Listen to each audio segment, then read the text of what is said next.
ኦክቶበር 30 የዕለቱ መልእክት ርዕስ ፈልጉ።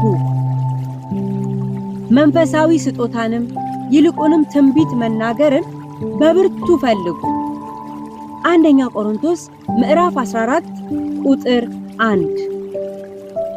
የቆሮንቶስ ቤተክርስቲያን ለመንፈስ ቅዱስ ጸጋ ስጦታዎች በሯ ክፍት ቢሆንም ነገር ግን የአጠቃቀም ችግር ነበረባት። ያንን በተመለከተ ሐዋርያው ጳውሎስ የጸጋ ስጦታዎችን እንዴት በአግባቡ መጠቀም እንደሚኖርባቸው አመልክቷቸዋል። ከዚያም ሲቀጥል አሁንም መንፈሳዊ ስጦታን በብርቱ እንዲፈልጉ ይመክራቸዋል። ከነዚህም ስጦታዎች መካከል ትንቢት አንዱ ነው። ለምንድን ነው በብርቱ እንዲፈልጉ የተናገረው? መልሱ ማህበሩ እንዲታነጽ የሚል ነው። ዛሬም የክርስቶስ ቤተክርስቲያን እንድትታነጽ እውነተኛውን የትንቢት አገልግሎት መፈለግ ይገባታል። በትንቢት አገልግሎት አግባብ ባለው መልኩ በመጠቀም የአንጾኪያ ቤተክርስቲያን ተጠቃሽ ናት። ይህች ቤተክርስቲያን በዓለም ሁሉ ላይ ሊመጣ ያለውን ረሃብ አስቀድማ በትንቢት በመስማቷ ለቅዱሳን የሚያስፈልገውን ገንዘብ ወደ ማሰባሰብ ሲመጡ እንመለከታለን።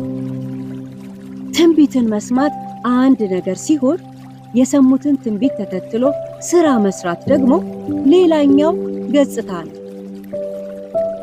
ቤተክርስቲያኒቱ በዚህ ብቻ ሳትወሰን መሪዎቿ በጾምና በጸሎት ወቅት መንፈስ ቅዱስ በርናባስንና ሳውልን ለጠራዋቸው ሥራ ለዩልኝ በማለት ሲናገር ቤተክርስቲያኒቱም ይህንን ክቡር ድምፅ ሰምታ በመታዘዟ ከኢየሩሳሌም ቤተክርስቲያን ይልቅ ሚስዮናዊ ቤተክርስቲያን ለመሆን ችላለች። እንግዲህ የትንቢት ድምፅ አግባብ ባለው መልኩ ከተጠቀምንበት ቤተክርስቲያንን ያንጻል፣ ሊመጣ ያለውን ነገር አይቶ ያስጠነቅቃል፣ ያዘጋጃል። እንዲሁም ጌታችን የሰጠውን ታላቁን የወንጌል ተልእኮ ግብ እንዲመታ የበኩሉን ሚና ይጫወታል።